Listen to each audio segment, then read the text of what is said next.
After a long night of shooting the aurora in the Ogilvy Mountains, I was up early the next morning as the sky lit up over Engineer Creek. The temperature dropped to 24 degrees overnight, and I woke up with another raging headache after the CO2 levels in the van popped up again while I was sleeping. I had yet to figure out how to keep the van running with the heater overnight without it automatically turning off after an hour. After a late night shooting the Northern Lights, it hurt to get up for sunrise, but I was glad I did, as the sky was pretty spectacular.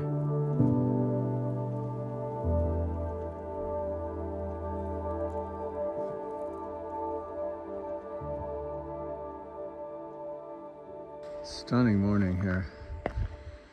Parked in a quarry of some sort.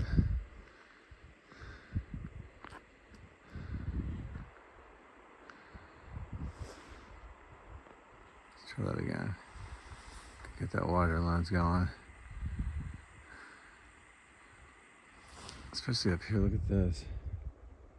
It's so beautiful.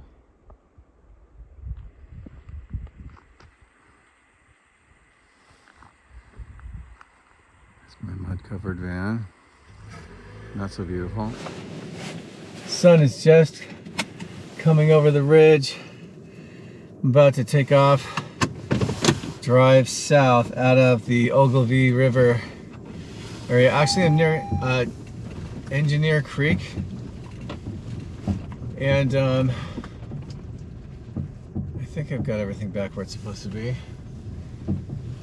Let's drive slowly in case something falls off. Got the satellite dish.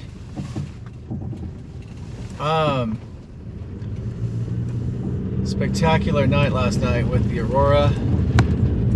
Turned out really well. The spot I was at. Very happy with that. And then, but it was so cold and I was shaking when I left. I couldn't sleep.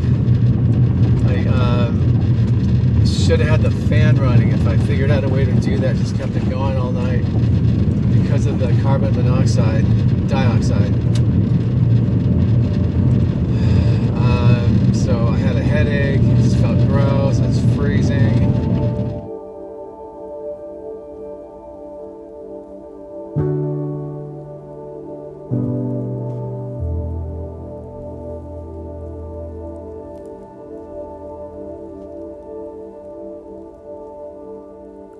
After shooting along the Dempster Highway on my way back south, I stopped in at the Tombstone Interpretive Center to pick up my camping permit for the 4 nights that I had booked in the backcountry of Tombstone Territorial Park. After picking up my camping permit, I looked around, and between the harsh light and the haze around the Dempster Highway, it was clear there would be no more photography for the day. I drove into Dawson City to get some badly needed rest before setting off on my backpacking adventure in Tombstone. I did want to mention that the Starlink Mini that I had purchased before setting off on my trip was a complete game changer. Not only was I able to continue to teach my online class 100 miles from any known cell phone coverage, I was also able to use Starlink as my primary Wi-Fi while I was in Dawson City. At the time of my stay in the Westmark Inn, one building had very slow Wi-Fi, and the other building I stayed in on my way back had no Wi-Fi at all. On both occasions, I simply parked the car close to my hotel room and had download speeds that were as good or better than my Spectrum cable back home in California. I was pretty shot after not much sleep the night before, and after arriving at the hotel and heating up some dinner, I repacked my backpack and headed to bed to get some badly needed rest. Okay, I am on my way to Grizzly Lake Trailhead. 7:14. I think I did pretty well this morning. I looked at that hotel room a dozen times. Look at this old church. Gosh.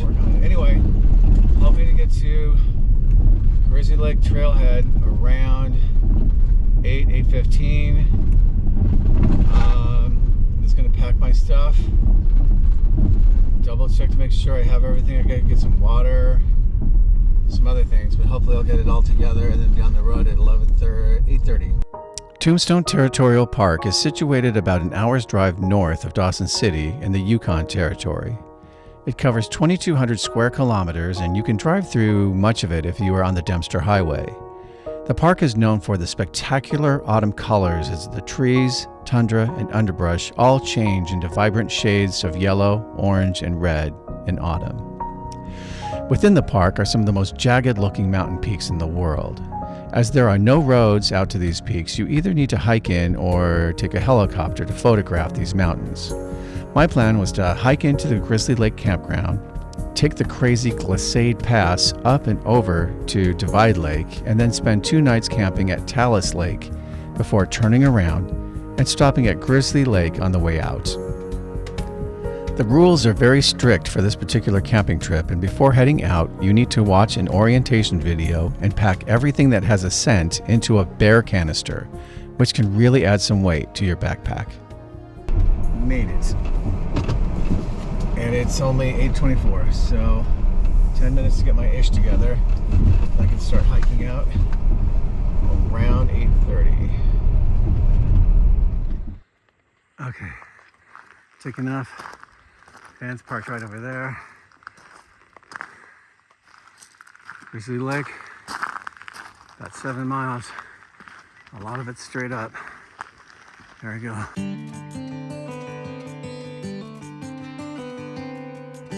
For my Tombstone backpacking trip, I had booked 4 nights in the backcountry, which included the Grizzly Lake campground on the way in, 2 nights at Talus Lake, and 1 last night in Grizzly Lake campground on my way back for a total of 5 days. Even though I was excited about camping at these amazing locations, I was a bit nervous as the Grizzly Lake Trail had been rated as difficult, with a total elevation gain of 3,100 feet on the way in.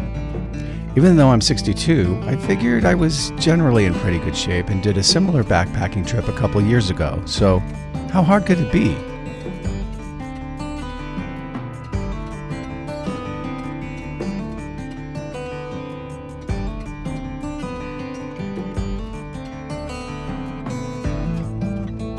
Well, it turned out that the hard part of the Grizzly Lake Trail isn't really the elevation gain, which for me was still pretty challenging in and of itself. The real hard part was the fact that the trail kept disappearing into long stretches of boulders and talus.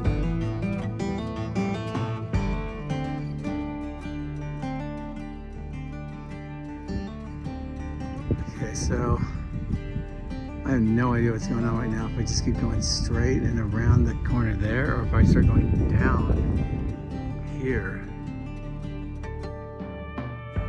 Halfway into the hike, I was wondering what I had gotten myself into as the trail suddenly seemed twice as long as what I was expecting.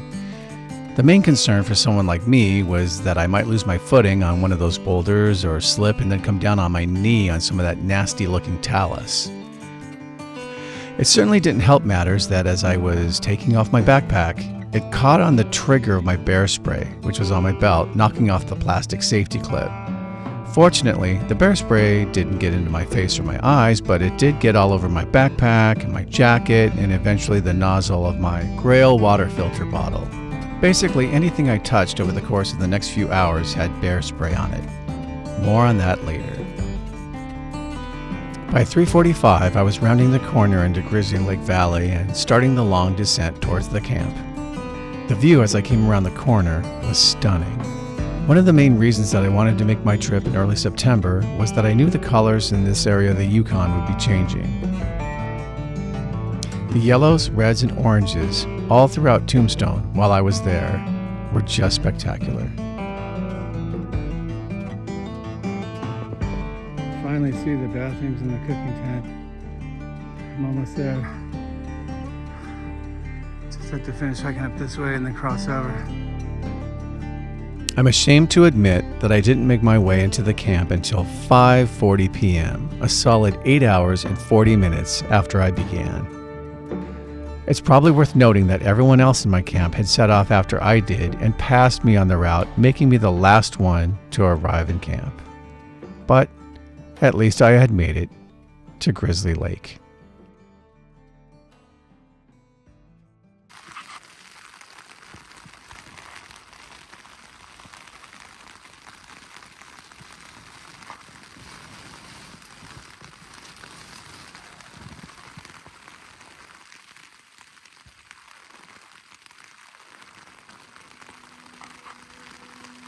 On the morning of September 5th, after spending only one night at the Grizzly Lake campground, I decided to bail and head back to the trailhead early. There were 3 reasons for this. First, the bear spray was on everything that I touched, causing me to sneeze and cough nonstop. On the bright side, bear spray can really warm you up after you inhale it or swallow it. The downside was that I only had about 20 minutes of sleep overnight as I couldn't stop coughing. Secondly, the other reason I kept waking up overnight was that my Big Agnes sleeping pad had sprung a leak, and I kept waking up on the hard plastic of the tent platform every hour on the hour. The additional bummer here was that the bear spray was on the nozzle of the mattress, so every time I went to blow it back up, I got another dose of bear spray. Lastly, after checking with Ranger Nate, it was pretty clear that it had snowed over Glissade Pass, and all of the talus that I would have been sliding down to get to Divide Lake was now probably covered in snow. I pictured myself bouncing all the way down to the valley floor and promptly decided that between the bear spray, leaking mattress, and snow across the pass, the smart thing to do would be to just head back early, even though I didn't have many shots from my trip.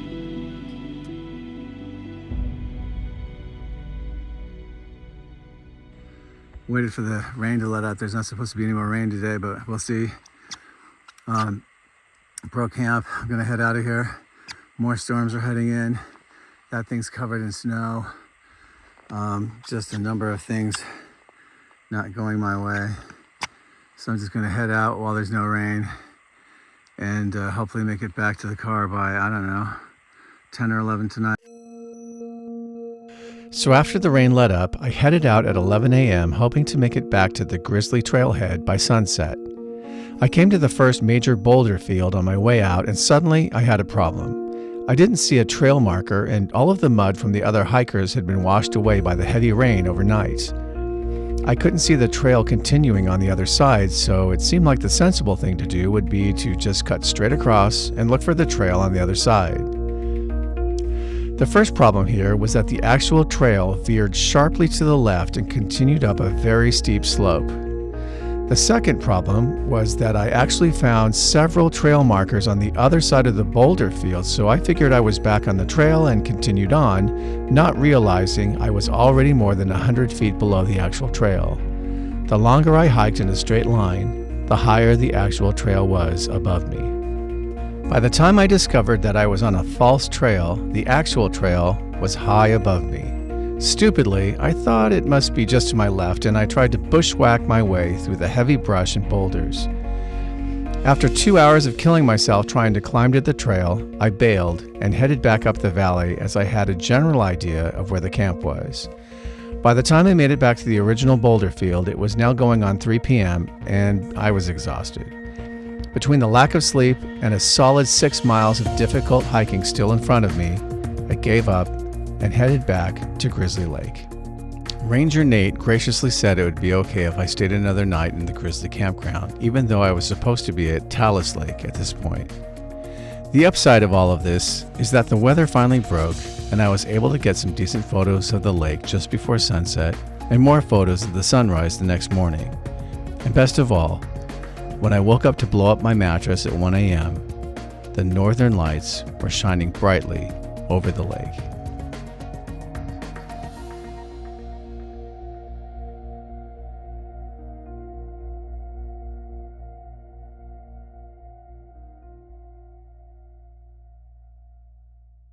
Okay, a lot of delays this morning. Stopped to take a lot of pictures. It's about 9:45. So I'm getting kind of a late start out. Hoping to get back out there around 9 o'clock to the parking lot. We'll see if we make it. Gorgeous morning, just stunning in this valley. Here we go.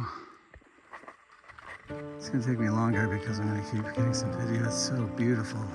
Everything is so vibrant. Yellow, green, orange, beautiful blue sky. Those peaks, toppled sunlight. Oh my gosh, what a beautiful morning.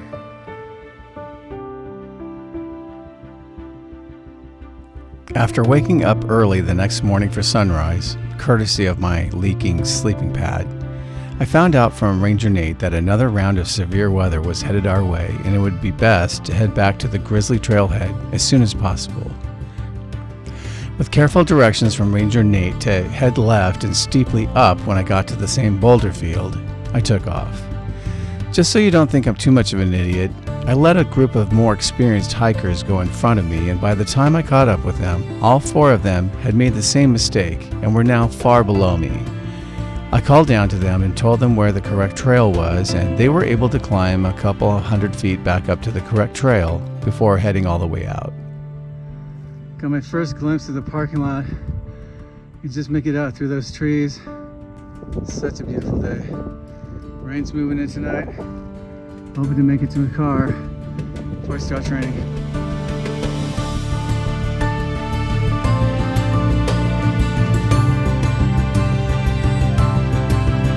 As for me, I generally do pretty well when climbing steep terrain, but I didn't realize how bad my knees have gotten, especially when trying to climb down miles of steep terrain with a 40-pound pack.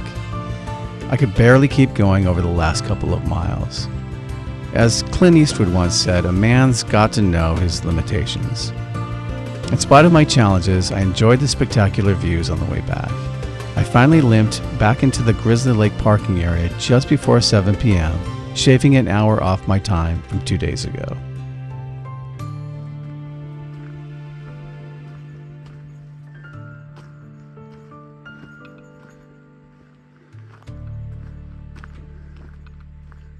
Finally made it back. It is 6:58.